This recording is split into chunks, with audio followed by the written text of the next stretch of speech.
সুবর্ণা শিকদার ব্র্যাকেটে ঠাকুর, পিতা অথবা স্বামীর নাম হবে অনিল কৃষ্ণা মণ্ডল। বিএনপির মনোনয়ন পেলেন আওয়ামী লীগ নেত্রী। বিএনপিতে কি নারী নেতৃত্ব সংকট নাকি অন্য কিছু? বিএনপির তালিকায় আওয়ামী লীগ নেত্রী সুবর্ণা ঠাকুর ইস্যুতে তীব্র রাজনৈতিক ঝড়। প্রার্থী তালিকা প্রকাশের পরেই আলোচনা সমালোচনায় বাংলাদেশ জাতীয়তাবাদী দল। সংরক্ষিত নারী আসনে মনোনয়ন পাওয়া এক প্রার্থীকে ঘিরে বিস্ফোরক বিতর্ক। নাম সুবর্ণা ঠাকুর।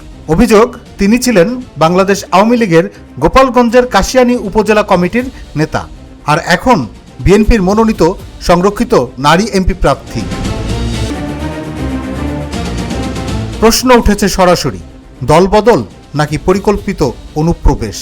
বিএনপির প্রকাশিত ৩৬ জনের তালিকায় ২০ নম্বরে জায়গা পাওয়া এই প্রার্থীকে ঘিরে সামাজিক যোগাযোগ মাধ্যমে তোলপাড়। কারণ স্থানীয় দলীয় সূত্র বলছে, ক্ষমতাচ্যুত আওয়ামী লীগের ২০২২ সালের সম্মেলনের পর অনুমোদিত কমিটিতে বন ও পরিবেশ বিষয়ক সম্পাদক হিসেবে তার নাম ছিল আনুষ্ঠানিকভাবেই।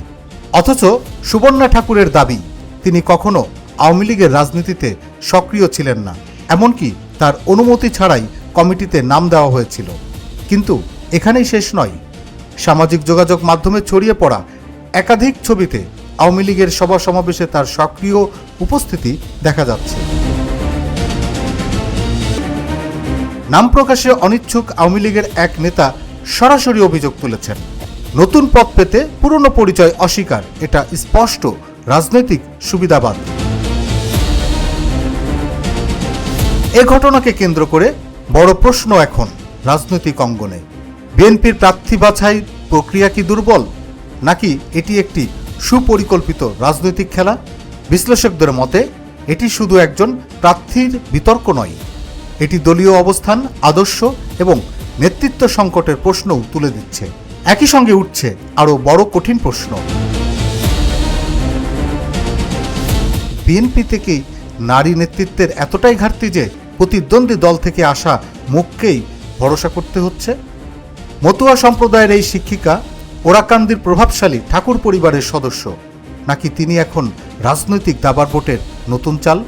সব মিলিয়ে সুবর্ণা ঠাকুর ইস্যু এখন শুধুই বিতর্ক নয়, এটি পরিণত হয়েছে রাজনৈতিক বার্তায়।